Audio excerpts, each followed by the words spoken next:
अस्सलाम वालेकुम जी, नमस्कार, सत श्री अकाल एंड गुड इवनिंग। मैं हूं आरजू काज़मी और आप देख रहे हैं पॉइंट ऑफ व्यू। आज जी हम बात करेंगे, जैसा कि आप जानते ही हैं कि यौम आज़ादी है, 14 अगस्त यौम आज़ादी है पाकिस्तान का। और जिसकी के आज रात 12 बजे से तमाम लोग जो है जश्न मनाना शुरू करेंगे। पटाखे फोड़े जाएंगे, पार्टीज होंगी, ढोल ढमक्के, म्यूजिक, सब कुछ, और हर तरफ से मुबारकबादें एक दूसरे को कि जी जश्न आज़ादी मुबारक हो। तो मेरी तरफ से भी तमाम पाकिस्तानियों को जो पाकिस्तान में रहते हैं या पाकिस्तान में नहीं रहते और किसी और कंट्री में रहते हैं, उनको बहुत बहुत 14 अगस्त की मुबारकबाद के जश्न आज़ादी जो है हम मना रहे हैं। और हम एक ऐसी कंट्री में रहते हैं जो कि इंडिपेंडेंट है, हम अपनी मर्जी से सब कुछ कर सकते हैं, हमें कोई रोक टोक नहीं है इस तरह की। और हम माशाल्लाह से बहुत सक्सेसफुली दुनिया के नक्शे पे मौजूद हैं और सब लोग हमारी तरफ बड़े अच्छे अंदाज से देखते हैं और बड़ा सब हमसे इम्प्रेस होते हैं और सब हमारे जैसा बनना चाहते हैं। आप लोग सोच रहे होंगे मैं ऐसी बात क्यों कर रही हूँ। बिल्कुल, आप लोग जानते ही हैं कि इतने साल जो गुजर गए हैं पाकिस्तान को बने हुए, 1947 से लेकर अगर हम 2020 तक का थोड़ा सा जायजा लेते हैं आज और देखते हैं कि ये जो पाकिस्तान है, क्या ये वही पाकिस्तान है जो मिस्टर जिन्ना ने बनाना चाहा था?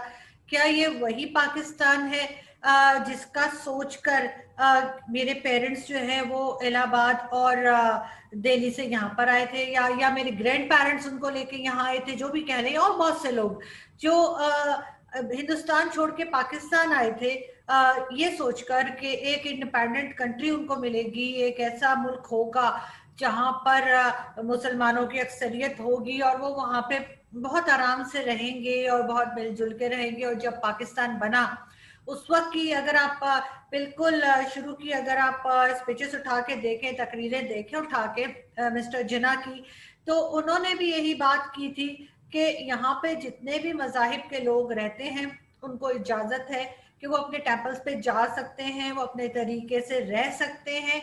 लेकिन सच्ची बात क्या है कि ऐसा हुआ? अगर ऐसा हुआ तो मुझे बताइए कि अहमदीस जो है उनको, जो भुट्टो की गवर्नमेंट आई तो उनको नॉन मुस्लिम डिक्लेयर कर दिया गया, ठीक है, मान लिया। हम तो हर किसी को काफिर बताते हैं, आपस में भी हम एक दूसरे को, जो मुस्लिम्स आपस में हैं, हम तो एक दूसरे को भी मुस्लिम नहीं मानते। हर कोई जो है, कोई शिया है, कोई सुन्नी है, कोई कुछ है, मुझे तो सारे फिरकों के नाम भी नहीं आते। इसका मतलब है कि मैं तो बिल्कुल ही नालायक हूँ इस सिलसिले में। लेकिन ये जरूर है कि हम एक दूसरे को अपने तौर पे काफिर जरूर समझते हैं। तो उन्होंने डिक्लेयर कर दिया कि अहमदीस जो है वो नॉन मुस्लिम है। चले मान लिया, उन्होंने कहा, हमने मान लिया। लेकिन भुट्टो ने ये तो नहीं कहा था कि अहमदीज इंसान ही नहीं है। हमने उनको मुसलमान तो किया, हमने तो उनको इंसान समझना भी छोड़ दिया। आज भी मैं न्यूज देख रही थी ट्विटर के ऊपर कि एक 60+ उनकी उम्र थी उन साहब की, और उनको मार दिया गया, गोली मार दी गई सिर्फ इस वजह से कि वो अहमदी थे, सिर्फ इस वजह से कि वो उस चीज में बिलीव नहीं करते थे जिसपे आप करते हैं। ये कैसा पाकिस्तान है इतने सालों में? ये कौन सा पाकिस्तान हमने बनाया है? उसके बाद पारसी कहाँ गए? अच्छा जी, हिंदुओं के लिए तो हमारे पास कहानी मौजूद है। हमें कोई पूछे हम कह देते हैं जी हिंदू तो बहुत थे हमारे पास, साथ आए थे हमारे, लेकिन क्या हुआ, बांग्लादेश बन गया और आधे से ज्यादा उठ के बांग्लादेश चले गए। ये झूठ हम हर जगह बोलते हैं, अपने साथ भी बोलते हैं, और अपने साथ जो हमारे साथ लोग बात करते हैं, चाहे वो किसी भी मीडिया के हों, बाहर के मीडिया के हों, पाकिस्तान के मीडिया के हों, ये झूठ हम पूरे धड़ल्ले के साथ उनको भी बोल देते हैं कि जी वो हिंदू जो थे ना वो तो जी वहां चले गए बांग्लादेश। चले मान लिया हिंदू बांग्लादेश चले गए, तो फिर मुझे बताइए पारसी कहाँ गए? कराची में पारसी कंपाउंड क्यों खाली है? क्यों पारसी या कोई और जो नॉन मुस्लिम कम्युनिटी के लोग हैं वो आके अपनी बात क्यों नहीं कर पाते? और यहाँ पे जो थोड़े बहुत हिंदू रह गए हैं उनके साथ आप क्या कर रहे हैं? उनका मंदिर नहीं बनने दे रहे, चले मत बनने दे मंदिर। लेकिन आप लोगों ने और क्या किया उनके साथ? पेशावर में और कई जगहों पे उनको आपने शमशान घाट तक नहीं दिया है कि अगर उनके यहाँ किसी की डेथ हो जाए तो वो अपनी रसूमात तक नहीं कर सकते, उसके लिए उनको कई कई मील दूर जाना पड़ता है, और उसकी आपको कोई शर्म, कोई गैरत यहाँ पे नहीं है। क्रिश्चियंस के साथ क्या करते हैं, हिंदुओं का तो बहुत इंडियन मीडिया ने उठाया कि जी हिंदुओं की लड़कियां उठा के ले जाते हैं, साल में 1000 लड़कियां उठा के ले जाते हैं, जबरदस्ती उनका मजहब बदलवा देते हैं, उनकी शादियां करवा देते हैं। मियां मिट्टू जैसे आदमी के साथ हमारे पॉलिटिशियंस तस्वीरें खिंचाते हैं, आज तक उसको गिरफ्तार नहीं किया गया, लेकिन उधर हम कहते हैं नहीं जी वो बच्चियां तो इस्लाम से इंप्रेस हो जाती हैं इसलिए वो ऐसा करती हैं। तो कोई लड़का इंप्रेस क्यों नहीं होता, कोई बड़ी उम्र की औरत इंप्रेस क्यों नहीं होती, कोई बड़ी उम्र का आदमी इंप्रेस क्यों नहीं होता, वो क्यों नहीं अपने मजहब बदलते, सिर्फ छोटी उम्र की बच्चियां क्यों बदलती हैं। चले हिंदू भी गए साइड पे, अब आ जाए क्रिश्चियंस के ऊपर। क्रिश्चियंस के साथ भी यही कुछ होता है, क्रिश्चियंस की भी लड़कियां उठा के ले जाता है, ले जाई जाती हैं, और उनका भी इसी तरीके से मजहब जो है बदलवा के उनकी भी शादियां करा दी जाती हैं किसी भी मुस्लिम के साथ। उसमें भी हमारा वही स्टेटमेंट है, हम तो बहुत हसीन लोग हैं ना, हमें तो बस देखते ही हर मजहब के लोगों को हमसे प्यार हो जाता है और बस वो हमसे शादियां करना चाहते हैं। ऐसा लगता है कि पूरे पाकिस्तान में जितने भी मुसलमान मर्द घूम रहे हैं सबके सब जो है वो टॉम क्रूज है, कि उनको देखते ही ना सारी नॉन मुस्लिम लड़कियां उनके पीछे पड़ जाती हैं। शर्म हमें आती नहीं, गैरत का हमें पता नहीं कि वो क्या चीज होती है। हाँ, दूसरे के मजहब में हम जो मर्जी कर लें। एक साहब बैठे थे ट्विटर के ऊपर, और वो हिंदू रिलीजन से रिलेटेड कोई उनके मैं क्या कहना चाहिए, कोई देवता थे या इस तरह की कोई उनकी पिक्चर फाड़ रहे थे, और बहुत फखर से दिखाया उन्होंने, बहुत चौड़े होकर उन्होंने बताया कि जी ये देखें कि मैंने उनकी जिनकी वो बहुत रिस्पेक्ट करते हैं हिंदू रिलीजन में, उनकी मैं इस तरह से तस्वीरें फाड़ रहा हूँ बैठ के। अगर ये चीज कोई इस्लाम से रिलेटेड कर दे तो इनका फौरन खून खौल जाएगा, ये तो उसके सर की कीमत लगा देंगे और कहेंगे जाओ मारो और जाके तुम्हें जो है जन्नत मिल जाएगी, तुम्हें जो है 70 72 पता नहीं कितनी हूरें मिल जाएंगी। उस वक्त क्या हो जाता है, जब दूसरे के लिए जो चीज सोचते हैं वही अपने लिए सोचे ना, या अपने लिए जो समझते हैं कि सही है वही दूसरे के लिए सोचे। इस्लाम तो यही कहता है, इस्लाम ने तो कभी नहीं कहा कि जी किसी दूसरे मजहब की इज्जत ना करो, किसी दूसरे मजहब को जीने की इजाजत ना दो या उनको तंग करो। एक तरफ तो बहुत बड़े बनते हैं और दूसरी तरफ अपनी हालत खुद देख लें। इतने सालों में जो ये अभी आप 14 अगस्त मनाने जा रहे हैं, मुझे 10 कंट्रीज के नाम बता दें, इस्लामिक कंट्री बता दें, छोड़ दें यूरोपियंस को, छोड़ दें किसी और को, काफिरों को तो हम वैसे ही पसंद नहीं करते ना। मुझे बताइए कौन सी वो इस्लामिक कंट्रीज हैं जो पाकिस्तान को जरा सी भी घास डालती हो। 2% की इज्जत नहीं है हमारी पूरी दुनिया में, लेकिन हम चौड़े होते रहेंगे जी brother Islamic country, brother Islamic country. और ब्रदर इस्लामिक कंट्री क्या होता है वो तो आपको पूछते तक नहीं है, आपकी उनके सामने 2 कौड़ी की इज्जत नहीं है, और इस पे आप खुद पहुंचे हैं इन हालात पे। यानी भुट्टो साहब ने कहा था कि हम घास खाएंगे लेकिन हम एटम बम बनाएंगे, चले एटम बम भी बना लिया, घास भी खा ली, अब क्या करें। अब आए हैं जी इमरान खान साहब, इमरान खान साहब के हाथ से कटोरा ही नहीं छूटता, वो सारे टाइम कभी इससे मांग रहे, कभी उससे मांग रहे, कभी उस कंट्री से, कभी उस, अभी सऊदी अरब ने ऐसा करारा हाथ पाकिस्तान के मुंह पे जड़ा है कि लाओ हमारे पैसे वापस करो, और हम उनको क्या कह रहे हैं, हमारे फॉरेन मिनिस्टर ये फरमा रहे हैं कि जी सऊदी अरब बहुत परेशान था, सऊदी अरब के पास पैसे नहीं थे, यानी सऊदी अरब हमसे भी ज्यादा परेशान था, सऊदी अरब के पास हमारे से भी कम पैसे थे। हाँ, मैं तो सुन के मुझे तो मतलब मेरे तो आंखों में आंसू आ गए, और मैं तो कोई 10 12 घंटे रोती रही हूँ सऊदी अरब के लिए। तो उनको इतनी उनकी हालत खराब हो गई सऊदी अरब की कि सऊदी अरब ने कहा कि जी आप हमारे पैसे दे दें, नहीं तो हम तो मतलब भूखे मर जाएंगे। इन्होंने फटाफट चाइना जो हमारा नया माई बाप है उससे पैसे पकड़े और आगे ले जाके सऊदियों के सामने रख दिए कि जी ये ले। नहीं, अपने करतूत हमने सही नहीं करने, अपने हमने हालत को नहीं समझना, हमने यही करते रहना। क्यों, किस लिए? इसलिए कि यहाँ पे जितने भी मिनिस्टर बैठे हुए हैं, जितने भी पॉलिटिशियंस बैठे हुए हैं जो हाई लेवल के, चाहे वो मिनिस्टर पहले थे चाहे वो मिनिस्टर अभी है, चाहे वो पार्लियामेंट में पहले थे या अभी है, हर कोई डुअल नेशनलिटी लेके बैठा हुआ है। ये उठाएंगे अपना बैग और पूरे पाकिस्तान को डबो के ये निकल जाएंगे। यहाँ पे रह कौन जाएगा? मेरे जैसे लोग, आपके जैसे लोग, जिनको कोई बाहर की दुनिया में जाना कोई आसान नहीं है, जो कि वर्किंग क्लास है। हम अगर काम करेंगे तो हमारा घर चलेगा, हम अगर काम करेंगे तो हम 2 वक्त की रोटी खाएंगे। हम वो वर्किंग क्लास है जिसको ये जलीलो ख्वार करके और ये लोगों ने निकल जाना पतली गली से।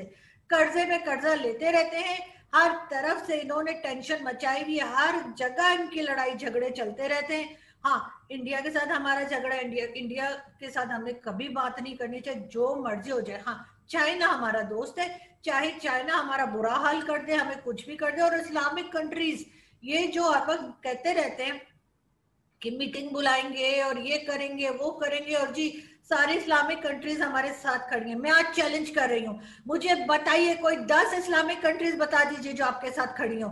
आपके साथ कोई नहीं खड़ा हुआ, और आप अपने लोगों को, गवर्नमेंट अपने लोगों को बेवकूफ बनाए चली जा रही है, बनाए चली जा रही है, और उसके अलावा कुछ नहीं हो रहा। अब 14 अगस्त मनाया जा रहा है, एक दिन सुबह से शुरू हो जाएंगे, 21 तोपों की सलामी हो रही होगी, पटाखे चल रहे होंगे, वजीर आजम आएंगे जिनको सिवाय तकरीरें करने के कुछ आता नहीं है। उन्होंने आके एक जबरदस्त स्पीच देनी है जिससे हमारे इधर उधर आगे पीछे सारे जो हमारे पड़ोसी कंट्रीज है वो कांप जाएंगे, और वो कहेंगे ओ पाकिस्तान ने तो बहुत हमें डरा दिया है। और ये कहेंगे जी कश्मीर हम ले लेंगे, अभी नक्शा हमने बनाया है उसमें कश्मीर हमारे पास है। और इसी तरह की और चीजें और बेवकूफियां करते रहेंगे। तो हमने इतने सालों में क्या देखा, क्या हमें मिला है और कहाँ हम जा रहे हैं, ये हमें सोचने की जरूरत है।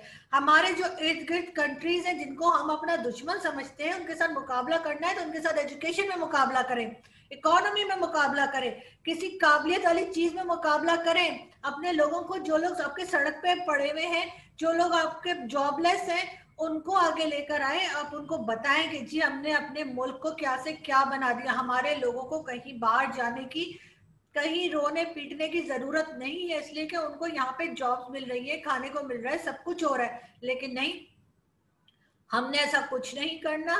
हमने सिर्फ और सिर्फ नफरतें फैलानी है, हमने सिर्फ और सिर्फ एहसान उल्ला एहसान टाइप के लोग जो है उनको हमने छोड़ देना है। और किसी ने हमसे पूछना भी नहीं है कि भाई वो कहाँ गया जिसने आपके ही कंट्री के, आपके ही बच्चों को मार डाला, जिसके लिए पूरी दुनिया रोई थी। उस आदमी को आपने जाने दिया। वो आदमी जाके ऑडियो ऑडियो टेप रिलीज कर रहा है और आप बैठे हुए, आप बोल रहे नहीं जी वो तो फेक न्यूज है। हाँ, मान लिया फेक है, चले मान लिया, मैंने क्या, सब पूरी दुनिया मान गई आपकी बात कि वो टेप फेक है और वो गलत कह रहा है। लेकिन मुझे ये बताइए ना कि आपने उसको छोड़ा क्यों?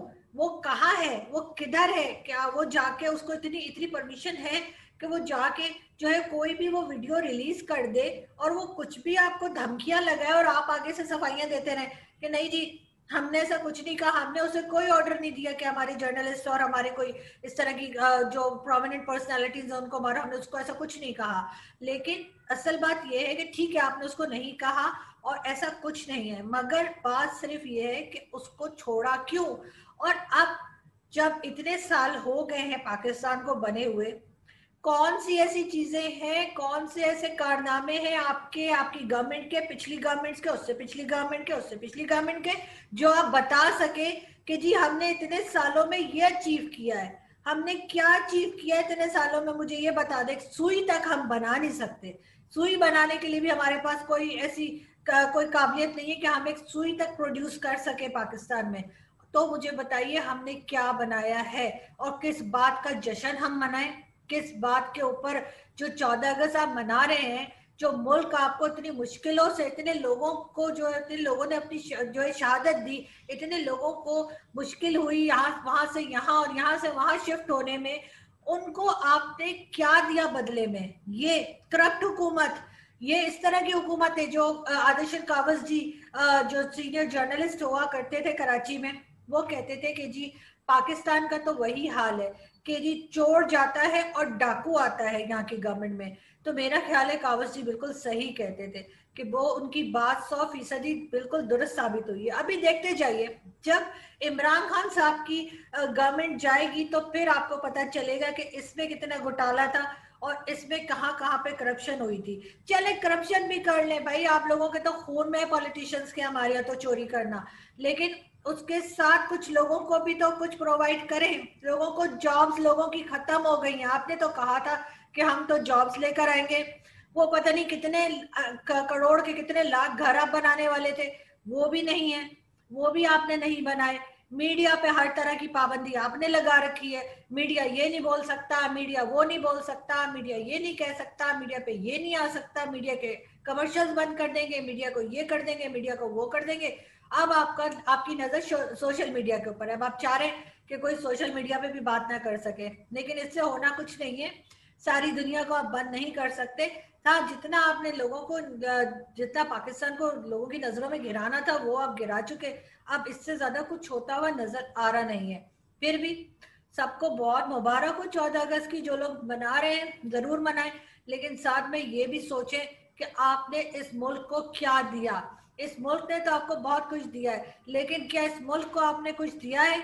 आज आप जब बाहर जाते हैं किसी यूरोपियन कंट्री में, आपके पासपोर्ट की कितनी इज्जत है आपको अच्छे से पता है। आप लोग यहाँ पे लोगों को किसी के ऊपर भी ब्लास्फेमी का लॉ का बोल देते हैं कि जी ब्लास्फेमी लॉ का आप इल्जाम लगा देते हैं और उसके बाद उसको मारने के लिए निकल पड़ते हैं। ये चीज पाकिस्तान बनाते वक्त तो किसी ने नहीं सोची कि ऐसा होगा। फिर यहाँ क्यों हो रहा है? क्यों इसको कंट्रोल नहीं किया जा रहा? कौन लोग इसके पीछे हैं? यहाँ पे जो माइनॉरिटी रहती है वो और कितने दिन चुप रहेगी? वो कब तक अपने ऊपर जुल्म बर्दाश्त करते रहेंगे? वो कब तक देखते रहेंगे कि उनकी बेटियों को उठा के ले जाया जा रहा है? वो कब तक ये देखेंगे कि उनको शमशान घाट तक नहीं दिया जा रहा? एक सिंगल मंदिर जो बन रहा है इस्लामाबाद में, उसके ऊपर ऐसे जाहिलों की तरह जो आप लोग चिल्लाए हैं, उससे तो आपको मेरा ख्याल है कि बहुत बड़े बड़े अवार्ड मिले होंगे दुनिया में आप लोगों को। आप लोग दूसरों के ऊपर उंगली उठाने से पहले सबसे पहले अपने आप को चेक करें, इसलिए कि जब आप किसी एक के ऊपर उंगली उठाते हैं तो उसके बाद तीन चार उंगलियां आपकी अपनी तरफ भी उठती हैं। तो इसलिए सबसे पहले अपने आप को चेक करें, अपने आप को ठीक करें। वैसे तो कोई उम्मीद है नहीं, क्योंकि मैं जिन लोगों से बात कर रही हूँ वो इतने ढीठ हैं कि वो उल्टा मुझे ही गालियां निकालेंगे। लेकिन फिर भी मैं कह रही हूँ कि आज जश्न मनाने से पहले ये सोचिए कि आपने पाकिस्तान को क्या दिया और आपने पाकिस्तान को आज कहाँ खड़ा कर दिया है। कि हम ना तो हम FATF से निकल पा रहे हैं, ना हम कर्जों से निकल पा रहे हैं, ना हमारा दुनिया में इंप्रेशन ठीक हो रहा है, ना ही एहसान उल्ला एहसान जैसे लोगों को छोड़ के आप लोगों ने और जैसे कहना चाहिए ना और ज्यादा जलती पे तेल का काम कर दिया है। तो ये चीजें जो है ये पाकिस्तान को कहीं का नहीं छोड़ेंगे। और वही यही पॉलिटिशियन इनका क्या है, ये तो अपने बैग्स उठाएंगे और ये निकल जाएंगे। हर एक के पैसे, हर एक की औलादे, हर एक की फैमिली तो बाहर बैठी हुई है। यहाँ पे रह जाएंगे सिर्फ इनके वोटर्स और इनके चमचे, जो इनके कहने के ऊपर जो है उस पे सोशल मीडिया पे भी जो है लोगों को गालियां निकालते हैं और इनके कहने पे कुछ भी करने को तैयार हो जाते हैं, जिनको ये समझ नहीं आती कि उनको यूज किया जा रहा है। बहुत शुक्रिया, थैंक यू।